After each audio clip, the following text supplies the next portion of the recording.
आज मैं आप लोगों को एक ऐसे स्कूल के बारे में बताने वाला हूँ जो शायद इंडिया का सबसे मोस्ट हॉन्टेड स्कूल में से एक माना जाता है। लिटरली यहाँ पे 5 बजे के बाद वहां से आने जाने वाले लोगों को भी गुजरना रिस्ट्रिक्टेड माना जाता है। वहां के रहने वाले लोगों ने देखा है कि एक बच्चे का सिर कटा हुआ दिखाई देता है और जो भी उस बच्चे का पीछा करता है या तो वो बेहोश मिलता है या फिर वो कभी पहले जैसा नहीं होता है। और आज भी जब भी कोई यहाँ से 5 बजे के बाद गुजरता है तो उसको जो है एक बच्चे का सिर कटा हुआ दिखाई देता है। तो आज मैं आप लोगों को बताऊंगा कि डॉ हिल के उस स्कूल के बारे में जिसका नाम है विक्टोरिया बॉयज स्कूल। ये कहानी आज भी इतनी ज्यादा मशहूर है कि वहाँ रहने वाले लोग शाम के 5 बजे के बाद वहाँ से एक डर में गुजरते हैं। स्वागत है आप लोगों का डॉ हिल के विक्टोरिया स्कूल के सबसे खौफनाक किस्से में। आज की इस कहानी में हम जानेंगे कि आखिरकार ये स्कूल इतना ज्यादा हॉन्टेड क्यों है और इस स्कूल में आज भी लोग 5 बजे के बाद जाने से क्यों डरते हैं। आखिर क्या है इस स्कूल का इतिहास। आज की इस वीडियो में आप लोग को इस स्कूल के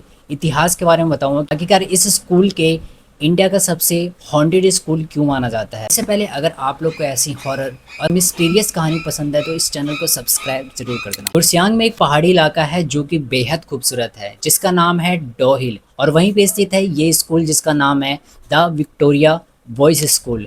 वहाँ के रहने वाले लोगों के द्वारा माना जाता है, कई सालों से उनके द्वारा माना जाता है कि यहाँ पे जो है इस स्कूल से अजीबो गरीबे रात के समय यानी 5 बजे के बाद अजीबो गरीबे आवाज़ें सुनाई देती है। उस स्कूल के हॉलीडेज़ की छुट्टियाँ पड़ती है तो पूरा बिल्डिंग खाली हो जाता है, लेकिन वहाँ रहने वाला सिक्योरिटी गार्ड ने ये नोटिस किया है कि वहाँ जब भी 5 बजे के बाद उनको जो है उस स्कूल के क्लासरूम से बेंच के खिसकने की आवाज़ें सुनाई देती है और वहाँ पे कुछ बच्चों की हल्की हल्की सी हंसी की आवाज़ सुनाई देती है उनको। और ऐसा नहीं है कि ये सिर्फ और सिर्फ उस सिक्योरिटी गार्ड ने ही नोटिस किया, बल्कि वहाँ रहने वाले कई लोगों ने इस चीज़ को नोटिस किया है। जब भी उस स्कूल के आसपास से गुजरते हैं तो उनको वहाँ से किसी बच्चे की हंसने की आवाज़ सुनाई देती है या फिर बच्चे की स्कूल के अंदर खेलने की आवाज़ें सुनाई देती है उनको। लेकिन इससे भी डरावनी उस स्कूल के पास एक जंगल है जिसे इस स्कूल से भी ज़्यादा डरावनी माना जाता है और वहाँ से निकलने वाला एक रोड है जिसको डेथ रोड के भी नाम से भी जाना जाता है। ये सिर्फ और सिर्फ कहानी नहीं है बल्कि वहाँ रहने वाले स्थानीय लोगों ने इस चीज़ को खुद देखा है। वहाँ के रहने वाले एक लकड़हारा जब शाम के टाइम लगभग 5 या 6 के बीच में जब वो घर की तरफ लकड़ी काट कर लौट रहा था तो उसे अचानक एक हंसने की आवाज़ सुनाई दी, बच्चे के खेलने की आवाज़ सुनाई दी। उसे लगा कोई बच्चा होगा जो जंगल के बीच में भटक गया होगा, लेकिन जब उसने मुड़कर पीछे देखा तो वहाँ पे कोई नहीं है। उसके बाद उसे फुसफुसाने की आवाज़ सुनाई दी, फिर भी उसने पीछे मुड़कर देखा बट वहाँ पे भी कोई नहीं था। फिर से आगे बढ़ने की कोशिश किया तो फिर से उसे आवाज़ आई और जब उसने पीछे मुड़कर देखा तो उसे एक ऐसी चीज़ दिखाई दी जिसको देखकर उसके पैरों तले ज़मीन खिसक गया। जब उसने सामने देखा तो उसे एक बच्चा दिखाई दिया। द विक्टोरिया स्कूल के यूनिफॉर्म में एक बच्चा दिखाई दिया जिसका सर ही नहीं था। उसके बाद वहाँ से वो लकड़हारा इतना तेज़ी से भागा कि उस जंगल से बाहर निकलने के बाद तो वहाँ के रहने वाले लोगों को बताया।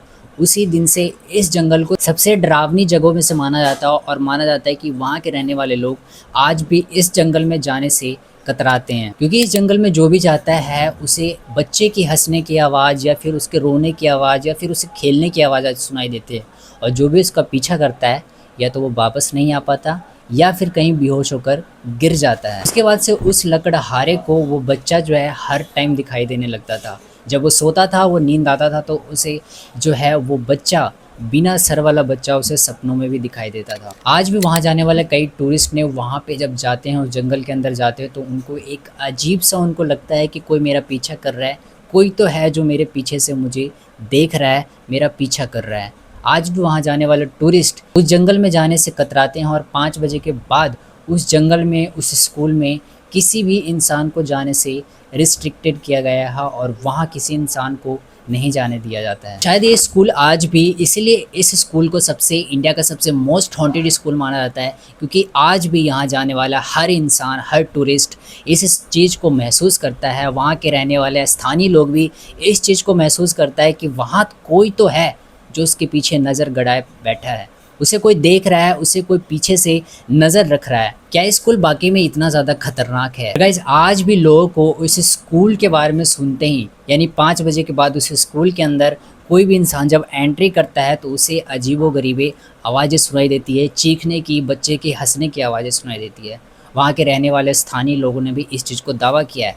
ऐसी कोई इस स्कूल के बारे में इतनी डरावनी कहानियाँ, अफ़वाहें नहीं फैला सकती है, क्योंकि इस स्कूल के बारे में बहुत सारी आपको इंटरनेट पे ऐसी चीज़ें मिल जाएँगी जो कि यू हिल में स्थित इस स्कूल के बारे में बताते हैं कि ये कितना ज़्यादा हॉन्टेड है। और शायद इसी की वजह से इस स्कूल को शायद इंडिया का सबसे मोस्ट हॉन्टेड स्कूल माना जाता है, द विक्टोरिया बॉयज़ स्कूल। बाकी आपको क्या लगता है इस स्कूल के बारे में कमेंट सेक्शन में ज़रूर बताना। क्या आपको लगता है कि क्या सच में वो जंगल इतना ज़्यादा खतरनाक है, आज भी वहाँ के स्थानीय लोग इस चीज़ के बारे में दावा करते हैं कि वहाँ एक छोटा सा बच्चा जिसका सर नहीं है वो दिखाई देता है, और इस स्कूल के बारे में जिसके अंदर से हंसने की, रोने की और वहाँ से बच्चों के खेलने की आवाज़ें सुनाई देती हैं। कमेंट सेक्शन में ज़रूर बताना। बाकी आप लोग को वीडियो कैसी लगी कमेंट बॉक्स में ज़रूर बताना।